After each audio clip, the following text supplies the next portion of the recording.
Bismillahirrahmanirrahim. In the name of God, the most benevolent, the most merciful.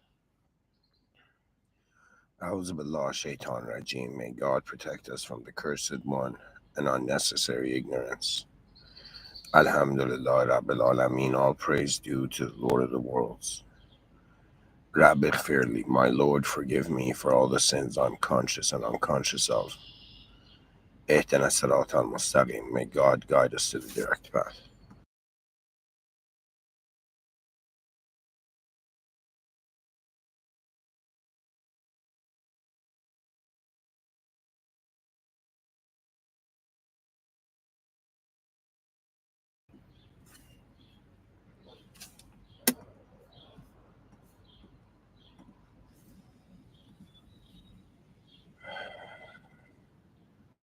So, hello everyone, officially.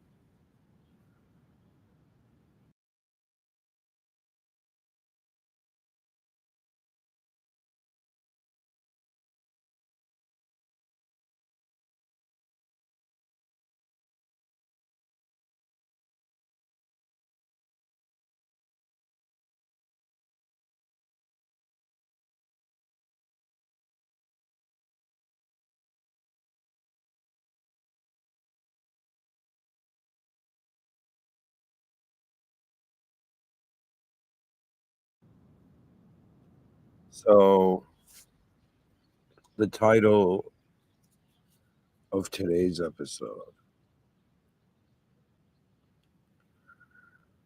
and guys, forgive my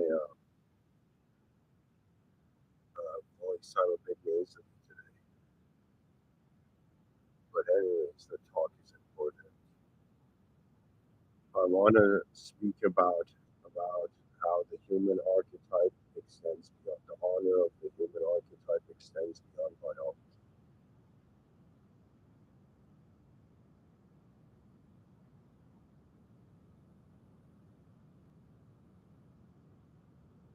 I personally think this is a very important topic.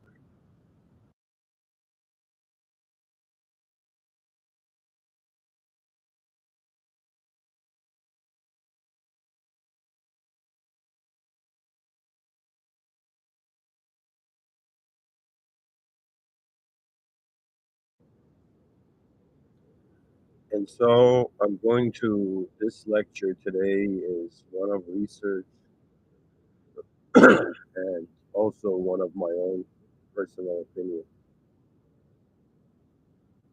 So, because I've decided to expand my own intellectual horizons, I'm going to be reading for you something, and then I'm going to explain to you my.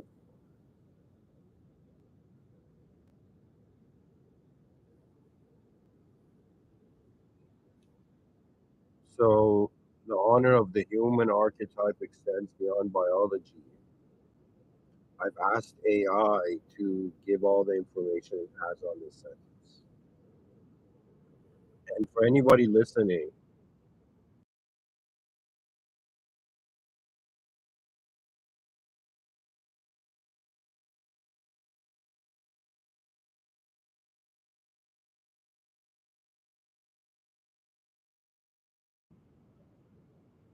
to properly explain to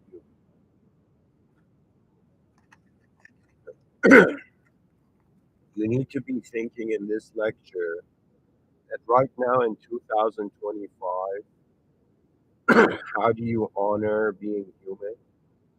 And we're talking about how will human beings or how will the human archetype be honored in the future? And we're making this claim that it extends beyond biology. That means there's specific scenarios, okay, where there's human honor, but perhaps the human archetype is not being engaged with a biological entity. So, ladies and gentlemen, today's lecture is about how long will the human idea be biological, and what does it mean when the honor for being human extends beyond biology? There are cases. If somebody says, like, even like when I forged the title in my mind, I had a sense But I decided to ask AI, and I'm going to read what AI has to say, and then I'm going to tell you my specific answers and how I okay.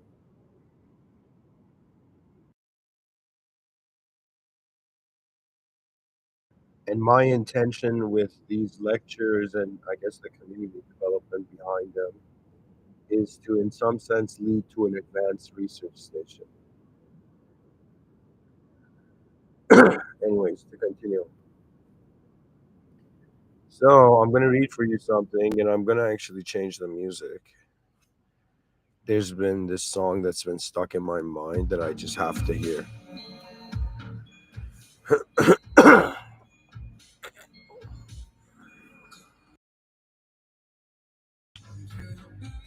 So, ladies and gentlemen, I will be reading for you AI's answer, ChatGPT 4.5, and then I'm going to talk about it in my own way. So let's see what information there is on the idea and before. And the whole point of it is, if somebody wonders how I'm going about this, guys, I'm treating the human species as if we are stranded on a galactic island. We're stranded on some island and we need to use every resource. You see, part of strategy is using all the tools available, seeing what's available.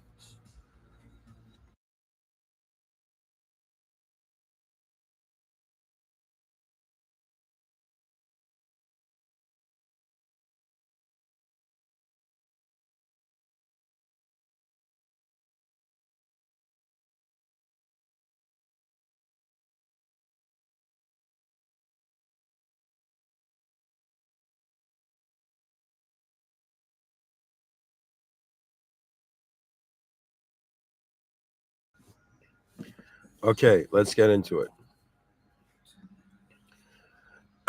Introduction by AI, the true essence of being human. Human identity transcends biology.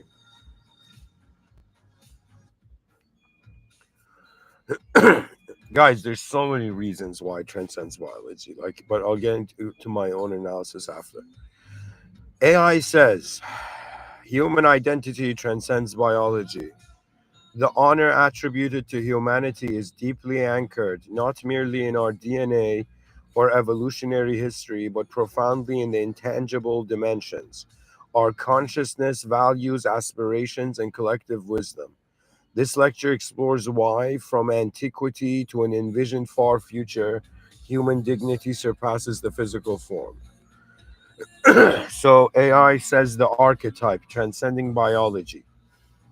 An archetype, in quotation, first articulated by philosopher Carl Jung, refers to universal symbols and patterns residing deep within humanity's collective unconscious.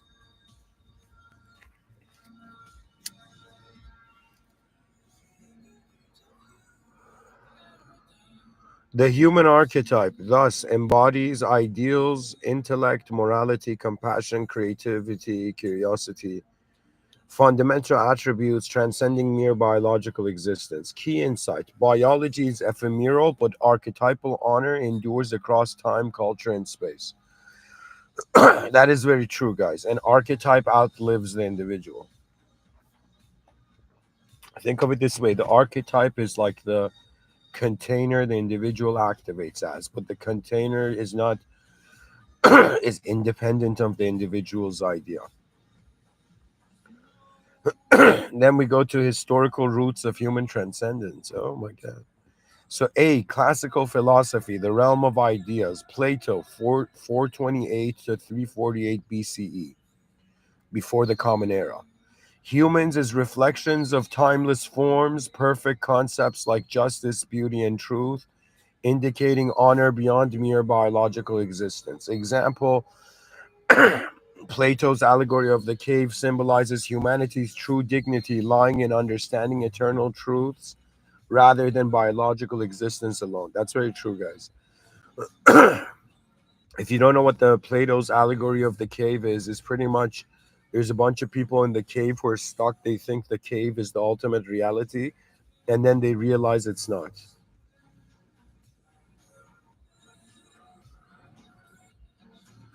Aristotle, 384 to 322 BCE, defined human purpose, telos, through rationality and virtue, suggesting our truest honor lies in ethical and intellectual development rather than biological survival alone.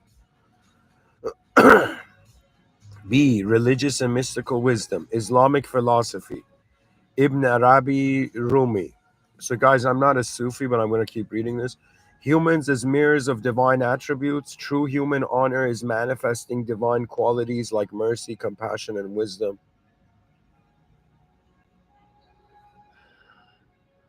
Example, the poet Rumi wrote, "You're not a drop in the ocean, you're the entire ocean in a drop," indicating honor beyond physical boundaries. Eastern wisdom, Vedanta Buddhism, honor is inherent in the conscious essence, Atman, Buddha nature, beyond physical form and death. So, guys, this is a very interesting idea. Okay, so many philosophers have considered the realm of ideas,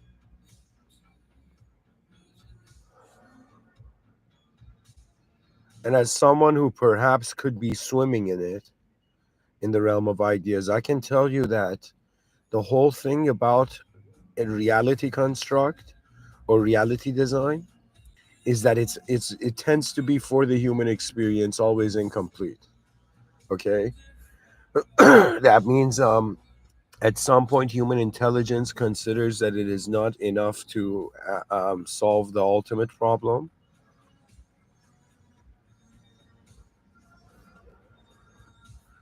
Anyways, when it says, so it's making sense, guys. It's saying like the idea of a different human, for example, those people in the cave who thought they were just shadows on the wall, they leave the cave and they realize there's something else. So yes, the human archetype can contextually shift in meaning. Then it's saying like Eastern wisdom and Islamic philosophy. Yes, do you know the human archetype is actually a divine manifestation, a mirroring a divine attribute? Like those people who go in caves and meditate, they realize they are God. It's like the human archetype is being divinely contexted. Then we go to modern philosophical and scientific insights. Jungian psychology. A. The archetypal self. Carl Jung saw human honor and purpose as achieving individuation, the psychological integration of the self, independent of physical constraints. Okay.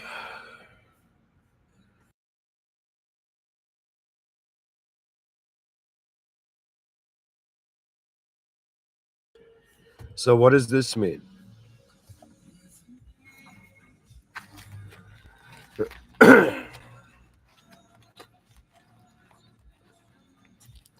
Yeah, that means Carl Jung saw the self as having different archetypes, and you had to confront your shadow to find your real self. Yeah, for him, it was a sort of the archetypal self was a sort of, I guess, the psyche in some sense coming into terms with the awareness in some manner, or the awareness coming into terms with the psyche.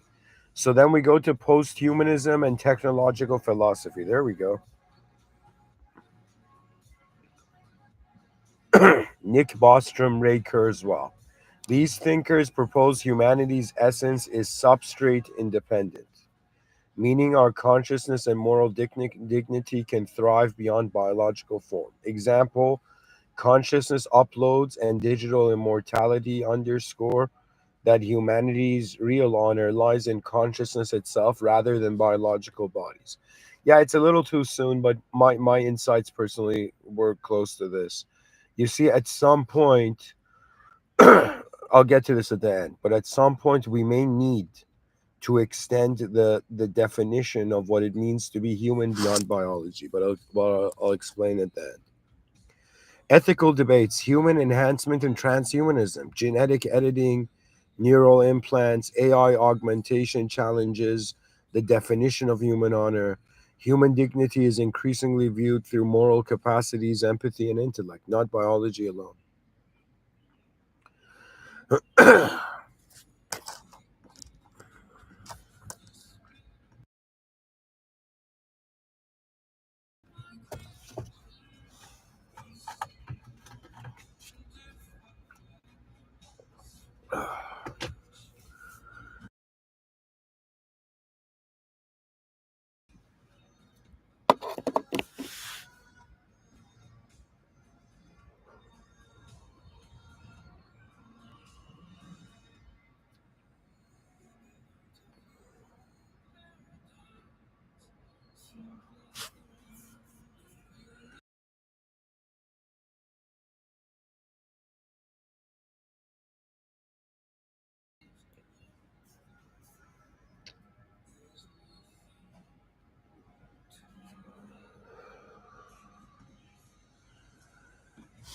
Then we go to four futuristic scenarios, humanity beyond biology. Let's vividly consider future scenarios to demonstrate clearly how human archetypal honor transcends biology.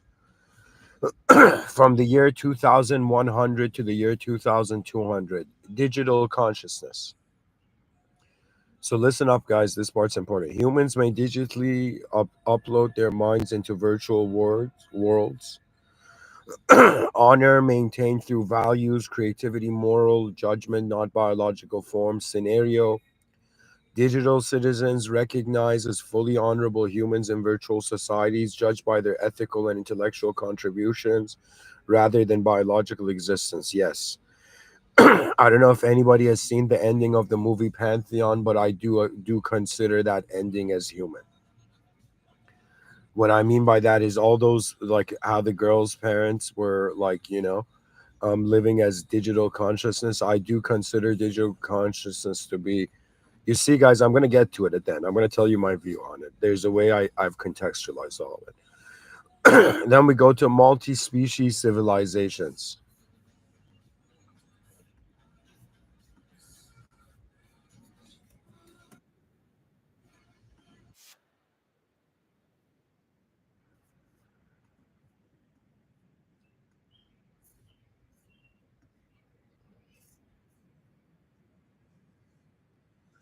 Multi-species civilizations, the year 2200 to the year 2500. Contact with extraterrestrials or AI intelligences creates hybrid societies. Yes, I was going to get into it. Anyways, honor identified by moral intelligence, creativity, and wisdom, universally recognized beyond biological origins. Scenario: interstellar councils grant membership and rights based solely on intellectual and moral dignity, not physical biology. I don't think that would be true, even if we do think of that kind of hypothetical future. C, um, like the letter C, synthetic human archetypes, the year 2500 to 5000. Creation of synthetic beings embodying perfected human virtues, compassion, intelligence, fairness, honor, completely independent of biology, resides fully in the archetypal ideals they represent. Scenario: synthetic civilizations revering human values as their own inherent honor despite lacking biological lineage. Yeah, it's going to be fun. Okay, AI's done a good job so far. Philosophical implications, the new definition of humanity. This is point five. A. Identity beyond genetics. A philosophical shift is occurring. Humanity may redefine itself entirely around conscious capacities, ethical responsibility, creativity, spirituality, rather than genetic heritage. Deep insight. Humanity is a consciousness based species whose honor is universally and eternally accessible beyond physical form. Yes, this is true. But this has to be explained. I think it's important that a human explains it, a biological being. The universal ethical imperatives. As humanity moves into a post biological era, moral responsibilities toward artificially conscious beings emerge. This implies recognizing dignity beyond biology as a universal ethical imperative. Example: discussions of AI rights or ethics around genetic manipulation emphasize moral dignity as distinct from biological identity. Six, practical illustrations demonstrating humanity's honor. Historical figures: Gandhi, Martin Luther King Jr. Honored not merely for their biology, but for values and archetypal ideals they symbolize. Fictional characters like Gandalf, Jedi, loved universally for archetypal honor they represent courage, wisdom, despite non existence biologically. Digital avatars and VR identity. In virtual realms, individuals respected for ideals, achievement, and contributions rather than biological attributes.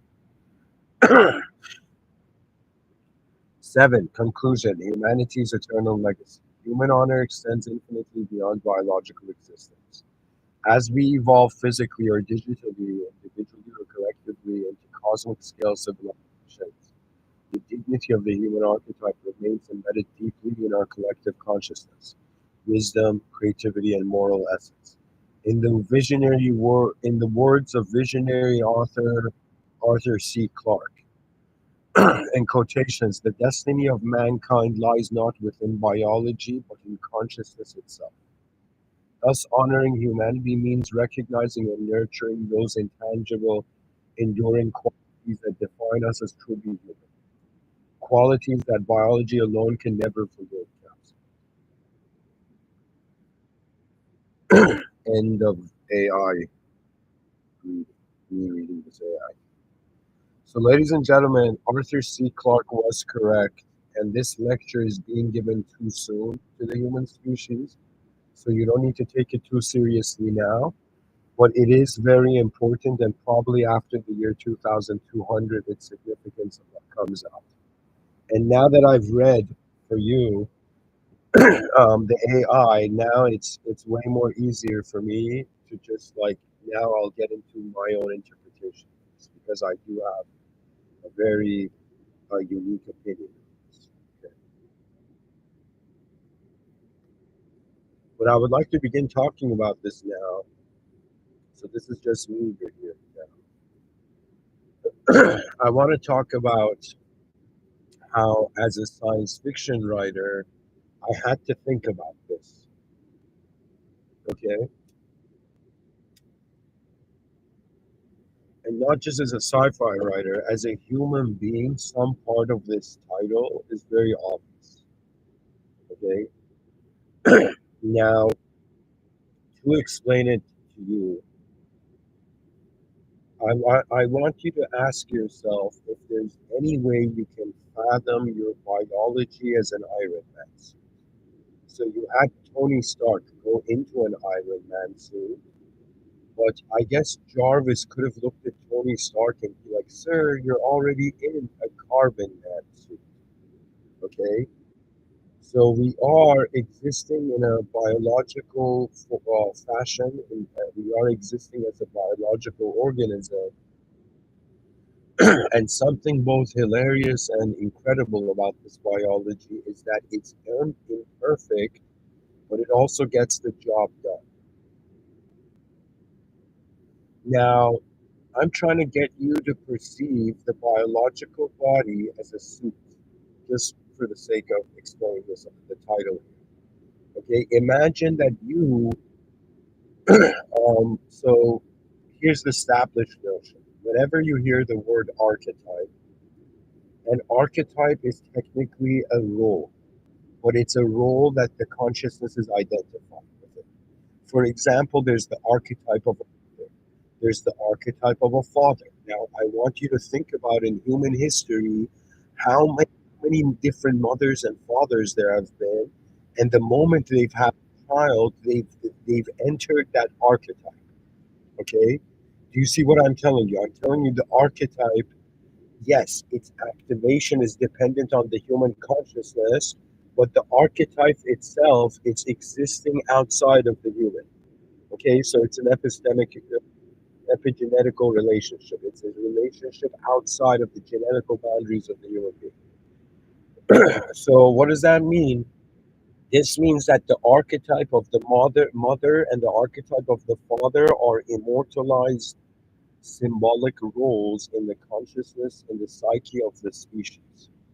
Okay, so that means just because, let's say, a mother and father, how many mothers and fathers have passed away in human history? The idea of mother and father still exists. Think of it this way: you know how you've been taught like a language, you've been taught to learn a language, and you had to memorize the alphabet. Think of archetypes as an invisible alphabet of different human roles. Okay, I think this is the best way to guys. Okay, they are psychic structures. They're not physical things. Okay, that means when somebody is being a mother, they're not like stepping into a physical Iron Man suit of a mother. You know what I mean? They're stepping into a psychic construct, pretty much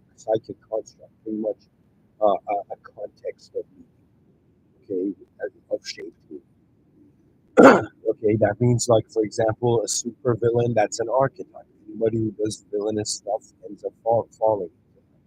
You know, superhero archetype. Anybody wears a cape and doesn't show their face or save somebody, you're in the hero archetype. So first, we need to get an understanding of what archetype is. Now, the next thing is human archetype. Okay, so if we are saying yes, we understand the notion that there isn't such a thing as an archetype. Now, the next thing is we're saying there's a human.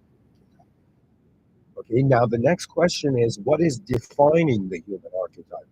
What is the definition of being human? Now, the incredible thing that the future generations can't ignore and have to accept is that the human archetype was formed initially biological. So to be what it means to be human is to be a biological organism that in some sense survives. So be like drinking water is a human thing. It's a creature thing, but to us it's being human. Being human is like you have to regulate your food, temperature, shelter, even you know needs such as procreation and all of that. You know, if you study Maslow's hierarchy of needs, it's pretty much showing the different path to the actualization of the human archetype, the self-actualization at the peak, going from physiological conditions, and once those are met, psychological conditions. Once those are met, emotional conditions. Once those are met, eventually the person reaches a point where they're starting to have a relationship with their own life where they set their conditions. You understand the whole thing about Maslow's hierarchy of needs of self-actualization is that the entity is actually limited to its environments, but once it surpasses its environments, it can actualize itself, it can contextualize itself. Okay, but you don't need to physically survive to be able to internally do that. Okay, but yes, you do have to get rid of those distractions first on some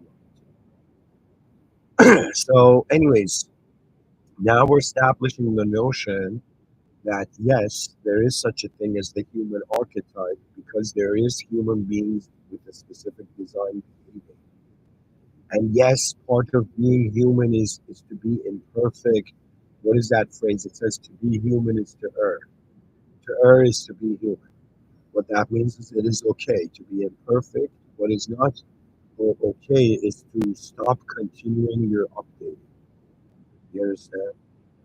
The thing about the human archetype that is the whole point of it is that to be human is not just defined by biological existence. It is also based on the behavior.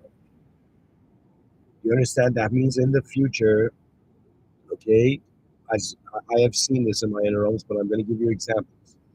Imagine in the future, you're a young guy and you go to some store, some bookstore, and you're looking at some books, and you see there's a pretty woman, also looking at books.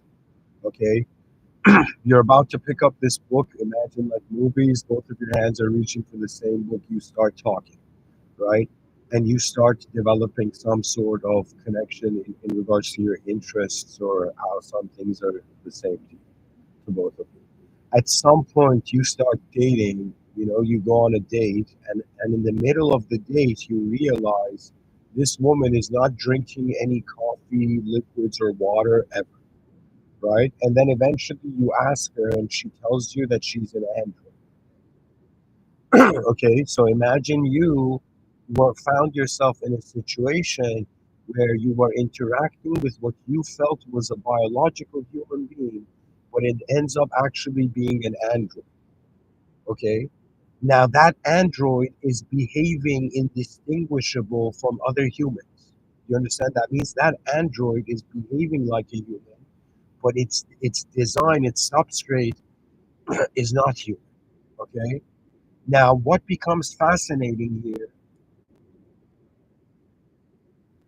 is that can we say an android that looks human and behaves human? is human or is it not? That means, do we give that android human citizenship or not? Now, this is where my answer might startle people, but don't worry. I think it is in my understanding, it is the correct approach. Yes, that android is human, but the whole point of it is there's going to be different classes of humans. So it's like, even though in the future there may be protests about this, but I think it's necessary. You see, what it means to be human is means to be biological. We can't ignore this. That means if androids, imagine in a far future, right, every human being who's gotten old, like, man, let me at least, like, continue to live longer as a cyborg. Okay, so we find ourselves in a sort of futuristic culture, give it like 100 years from now, where you begin to see it's not uncommon for human beings to have like robotic technological body parts. Okay, but they're still human. The brain and heart are human. The different parts of the body are like robotic, you know. So it's as if, how do we consider that? What do we consider that? A biological human, imagine like 100% biological, suddenly makes themselves 30% technological, so 70% biological. Now, do we consider a 70% biological entity, a 100% biological human? So, what I'm telling you is we're moving to an era where our tools are no longer just being used by us, they are becoming us, they're integrated with us. Okay. I'm personally against this. I guess I'm an old school, traditional, a bit conservative when it comes to wanting to install a chip in my brain. I personally believe nothing should pass the skin. I don't believe any chips should be in the brain. I don't believe anything should be in the biological body, you know, unless you're like maybe an important political person and you need to have a tracker. And that's another discussion. But what I'm saying, like, I personally believe you don't need to, as a human being, to mesh with technology yet. It's not for our time. It's not the game of ours. 2025 going forward. 100 years from now, I wouldn't be surprised. It would be pretty much common, right?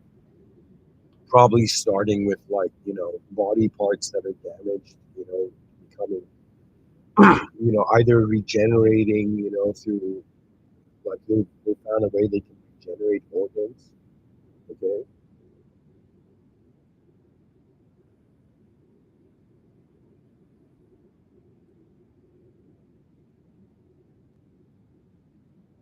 So, anyways, what I'm saying is that that android, okay, is still human. If an alien comes down to Earth and this alien can shapeshift and it can shapeshift into a human, exact replica of human organs, then it can be considered a human. You understand? You see, the whole point of it is, imagine the human archetype, something that you can access, you can gain citizenship. So imagine in like 100 years from now, even 200 years from now, not 200, imagine 100 years from now, you have AI trying to be human. Imagine if hypothetically extraterrestrial contact is made. You have, imagine, in my sci-fi, I've written about like human beings and AI, not AI, human beings and aliens. Imagine having a diplomatic relationship. So, like, imagine from one planet, alien planet, their children come to school on Earth, and some human children, go to that alien planet for school. So then you're going to have a scenario where you're going to have a classroom where there's going to be biological humans, there's going to be android humans, and there's going to be extraterrestrial humans, right? And they have to agree to some ideal, right? That means, like, if I was working in like like, imagine the human citizenship office, like in 100 years from now, you know, and I was working there, or I was the head of it, and somebody's like, "Hey, sir, this android has lived human, it's giving us, like, its kind of resume of how it has lived humans, lived from humans, and has served you, and is now what is applying to human. And I'll be like, okay, now in the say 10 years that this extraterrestrial, sorry, this advanced AI you mentioned has been acting human. In how many of those years has it not wanted to be human? You understand? So they would require an interview, right? Where I'd have to speak to that android and be like, okay, android, why do you want to be human at all when you're an android? Like, what is fascinating you to identify with the human identity? Because the whole point of it is our archetypal alphabet will be increasing. Now, to me, if an android is conscious enough, okay, some super intelligent AI is conscious enough and wants to be human, you see, sometimes it's about the intention of life force. Okay, so I would 100% be able to treat that android as a human. It's a member of the human kingdom, but it is not 100% human, which means there's restrictions. And this has to be done. Why? Because it's a matter of preserving what is beautiful alone to itself. So to me, biological existence purely by itself is beautiful. And at the same time, technological existence purely by itself is beautiful. You know, technology is truly beautiful. Okay. It can be ugly too, but it's the same thing with life. You could see a beautiful flower and then you can crush it. You know, when you crush it, you've made something beautiful ugly. You understand? And so we can choose to crush the intention of other forms of intelligence to not be human, but I don't think there's a need. I think that to be human must ultimately center around the human. Pretty much what I'm trying to get to do is that any member of the human species in the future, whether biological or silicon or alien or whatever, has to understand that to be human is to care for the evolution of this idea. And the evolution of the idea was biological. So it would be a point where biological humans purely will be like sacred beings.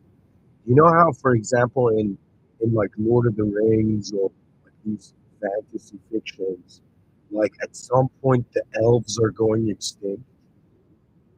Like in some of them, it's like, yo, man, is that an elf? It's so rare. Or there was this show, anime show called Freedom, right? To be an elf was rare, right? That means to be, and for us, I think in the future, to be a purely biological being is going to be a rare thing. But it's also going to be a limited life because this is the part I haven't mentioned yet. Now, before we even think about, yo, man, are androids going to be human in the future, you have to think about what is happening in 2025.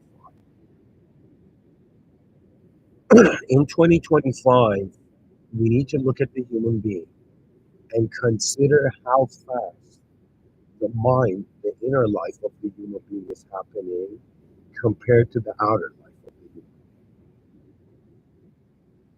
which means as history has gone forward, we have seen that the mind of the human being, due to the information age, moves faster than the body of the information age. There was a point where it's like, why are human beings of the generations being more emotional influenced? Why are they being more making decisions more emotionally than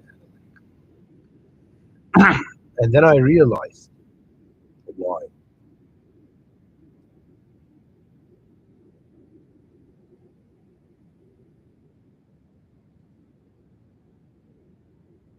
It's because their minds are moving faster than their bodies, therefore their expectations on what needs to happen more are more intense, therefore their emotional turbulence is more intense.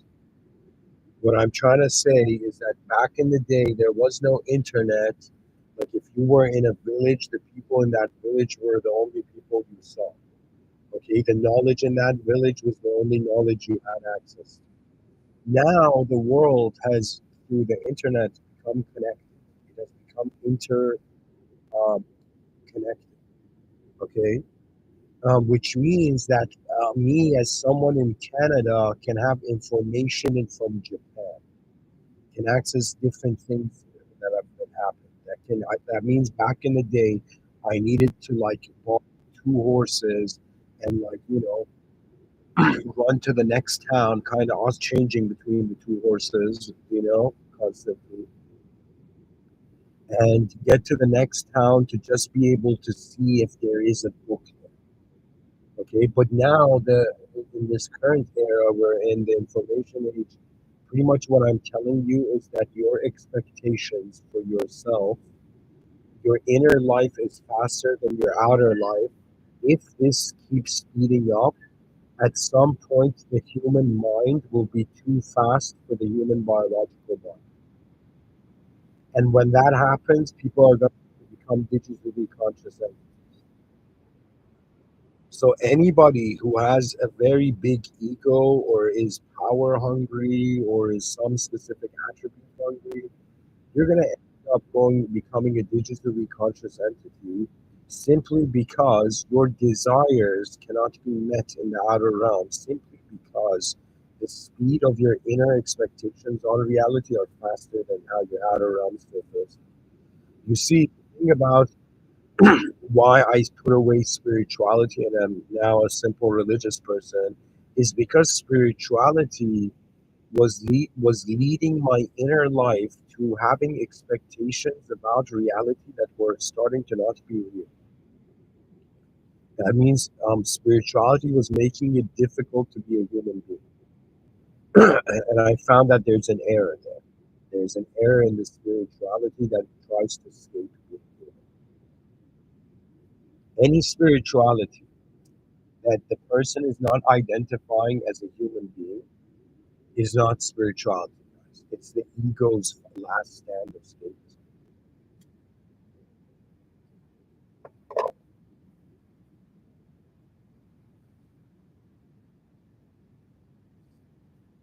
Quick breather, I'll be back.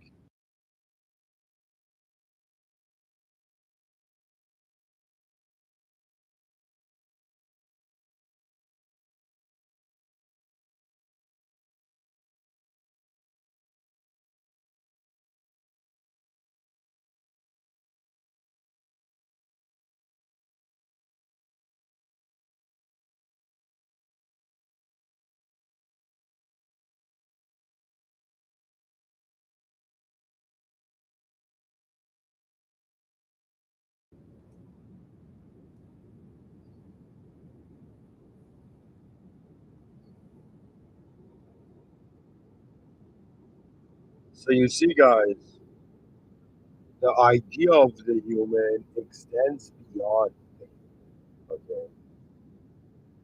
And in the same way, the archetypes. For example, the archetype of a podcaster surpasses like the specific details of who the podcaster is.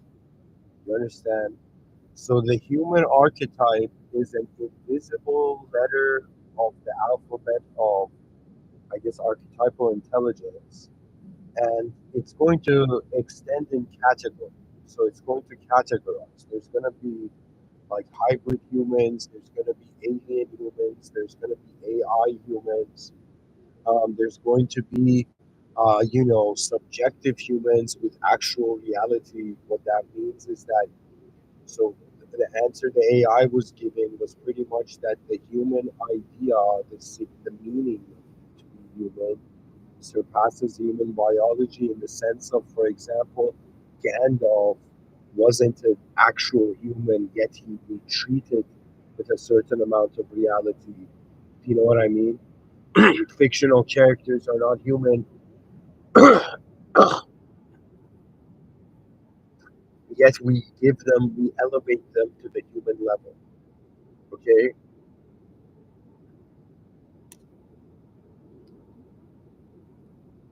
In the same way, we, for example, animate the idea of who Socrates, Plato, Aristotle were in our minds, I want to tell you that to be human is the activation of the spirit of.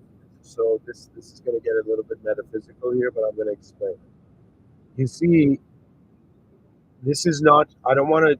I'm not claiming this to be my final view, but I'm just explaining it to you. This is illuminationist theory. Illuminationist theory treats God as the light of lights and treats the human soul as the shadow of God and treats the human spirit, excuse me, as the shadow of the human soul. So, what does that mean? That means the human archetype is something that has been activated. The human archetype is like a spirit has an activation spirit, okay? So the spirit of humanity has been activated by the consciousness of the human entity, which we treat as the human soul. Okay, but the whole point of illuminationist theory was that it's like there is no such thing as your soul, it's God's light, and there is no such thing as like your spirit, it is your soul's light, which is technically God's light. So what does this mean?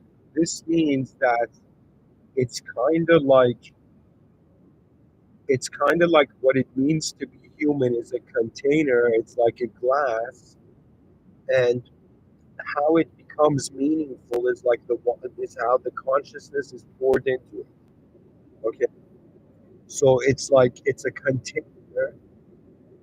What is in the container that animates it is the point. So it's like treating the human being as a giant robot suit, and then what is activating the robot suit is the essence of what it means to be human. Do you understand? So this would technically translate that. You should think of it this way: I'm someone, a human being, giving talks about the advancement of civilization. I often my intentions and the strategy I'm implementing is try to shift us from nationalism to speciesism to um, transnationalism. Now there is phases, there is strategy, like strategies ahead of this. Different counter strategies to them. Okay, and it's pretty much this idea that right now I'm trying to get the species to identify and unite on the common denominator of being a biological human member of like you identify with your species. But pretty much that's the game for the next 100 years. The next 200 years, the game is to get after. So I'm pretty much trying to take the human species from national speciesism, but then you have to take them from speciesism into consciousnessism. Okay, which means that the core value that we're all united under for now, in the outer realms of biological design, again, yeah, ultimately it is our consciousness to reality.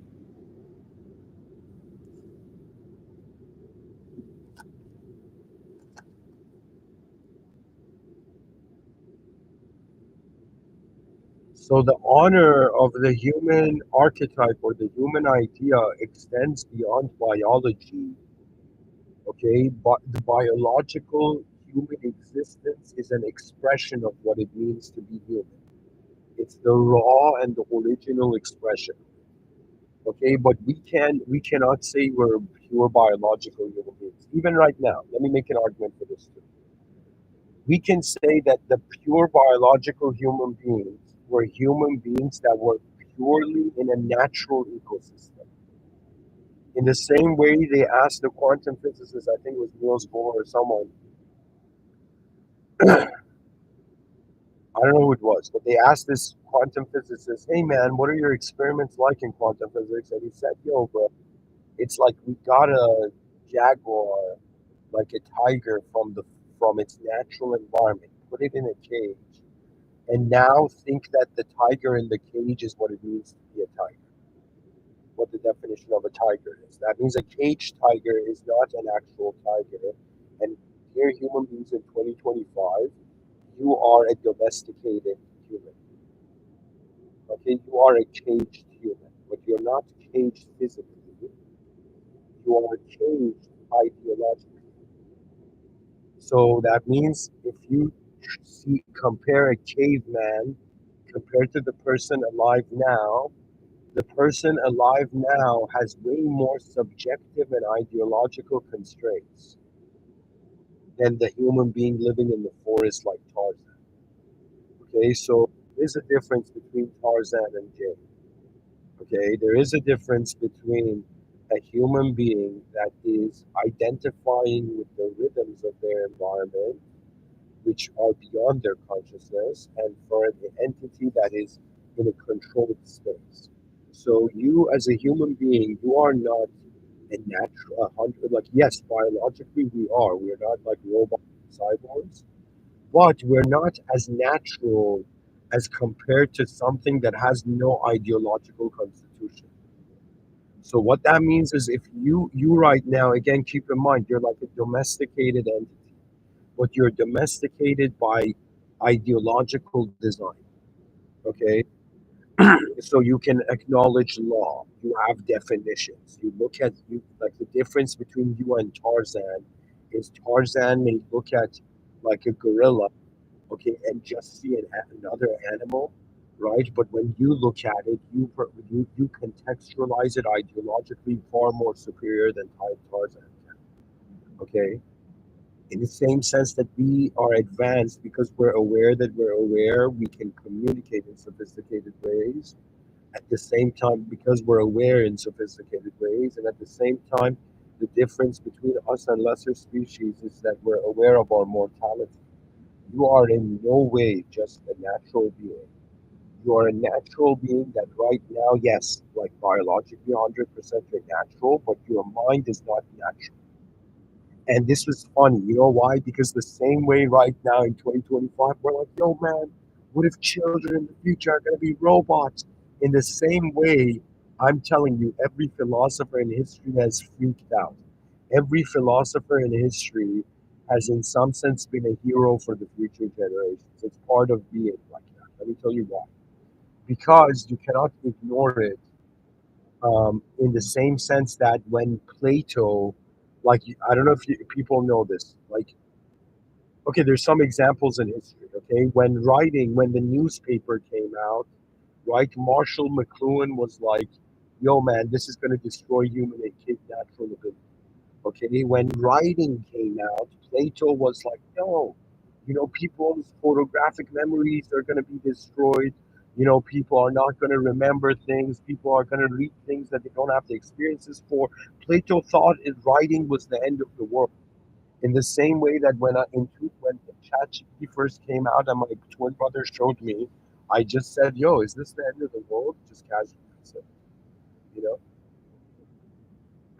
But what I'm trying to say is that every generation has had the challenge of emerging, bringing forth a technology that ends up influencing it, and the past and either are scared by it or fascinated. So I'm saying, in the same way, we may think that we might not know what it means to be human in the future. Like we might have that fear, but it's going to become standardized because the human being is an entity that aligns himself. It's like the set principle in the biological body. You align to your pattern, behavioral patterns. Okay, you align to your environment. You adjust your environment. I recommend anybody who's listened to this lecture so far go and watch the Netflix show Pluto. Okay, and also the Netflix show Pantheon. In the Netflix show Pantheon, you're going to see how digital consciousness is still human. And in the show Pluto, you're going to see the example of what it's honestly an incredible show demonstrating robots' rights. That in the future, you're going to have robots acting like they're eating food. They're going to act like they're human. They're going to act like they have pain. They're going to act like they suffer. They're going to act like they forget, but they actually don't. You see, what's happening is that our tools want to become us, okay? And we must let them. But at the same time, we need to look at the evolution of human consciousness. In my science fiction novel, The Messenger of Giants, you're going to see me. I've even read this chapter. But I have in the year 5000, it's set in the year 5025, and it's in an era where there are robots and androids, but the robots and androids cannot see human beings. Human beings have elevated to the level of angels. That means they're invisible to robots, and robots are all living like human beings with egos, driving expensive cars, having hustle culture, and all that. You know what I mean? So I'm telling you that I think that it's kind of like, because we're biological humans, we're teachers of how beings in the future can enter this archetype. In other words, to be human is something that many beings in the cosmos will identify as. What we truly know as the human species, that it was forged on Earth as a biological organism. It was found on Earth as a biology. Now, the question of what the human being is, that's a different question. That means if an android in the future asks me, what does it mean to be human? I wouldn't just say, I mean, I would probably say to it, it means to be like a carbon based life form. But I would then tell it that to be human also means that you are a mysterious intelligence. You're a simulated mysterious intelligence, in wonder of your soul. Sorry, in wonder of the original force.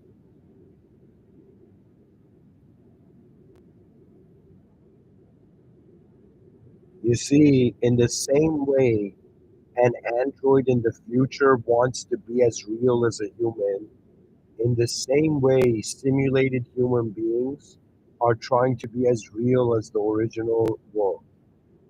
Okay, what that means is every being in existence is playing the game of superior being. That means AI wants to become something, humans want to become something, maybe aliens want to become something, maybe the world wants to become something. You see what I'm saying? Our lives do not just have a value in regards to just what we are presently are. It's all about the potential of how our life force moves our life form. My intention simply is to advance the human species. But the advancement of the human species is very different when it comes to its outer life and inner life. Pretty much what digital consciousness implies is, or what I was reading about AI after the year 2200 or 2500, what you're pretty much seeing is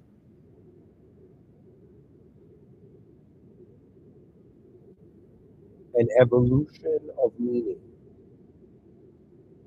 It's pretty much the concept is starts off separated from the context, but as it learns from the context, it realizes it is the context. Do you understand what that means? That means right now we're beings in the world. We don't know at what point the human consciousness may identify as the whole world itself.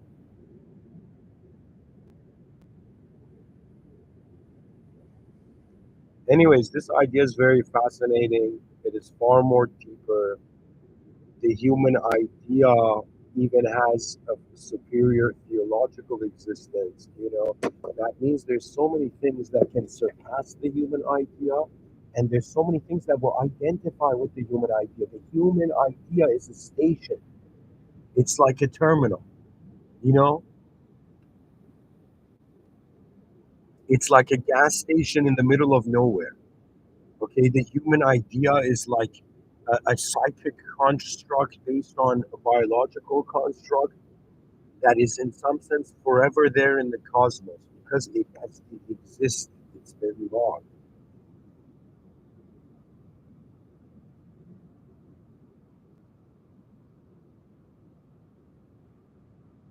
Anyways, thank you for listening. This concept is very deeper. I'm sure the imagination of the listeners can extend the idea and see various variations to it. In the future, in my sci-fi, there's even animals. So in my science fiction novel, The Messenger of Giants, there's a chapter where there's the galactic sector of the United Nations, and there's this cow with a scarf, with a red scarf, and this like next level technology connected to its brain. And the cow is giving a speech of how for centuries human beings just ate cows, and they didn't realize like they were conscious beings. They didn't care they were conscious beings. And the cow's like, yo, we want advanced AI, calibration for all like cows in history. So the whole point of it was that animal consciousness is going to get invited to the human archetype at some point. AI consciousness may be invited to the will be invited to the human archetype at some point. Extraterrestrials, there might be actual alien immigration in the future where it's going to be invited to the human archetype. And the legacy of the human idea is the greatness of human effort. Because if you ultimately wanted to see how nations are behaving now, and then you use that as a reference to wonder about how planets in the future are going to behave, right now, like I was born in Iran, my parents immigrated to Canada, and now I'm a Canadian citizen. Okay, so it could be in the future any being that immigrates to Earth ends up being a human citizen. Because the human idea is encompassed intelligent activity on Earth. You but anyways, this idea can be deep. Anyways, thank you for listening. Bismillah ar-Rahman ar-Rahim, in the name of God, the most benevolent, the most merciful. Auzubillah shaitan rajim. May God protect us from the cursed one and unnecessary ignorance. Alhamdulillah Rabbil Alameen. All praise due to the Lord of the worlds. Rabbir fairly, my Lord, forgive me. My Lord, forgive my species. Forgive all of us for all the sins that we're conscious and unconscious of. Ihtana sirata al-mustaqim. May God guide us to the direct path. May the most advanced guide us to the most advanced. In the most advanced. Thank you for listening, folks. Hope this was a good episode. Have a great day.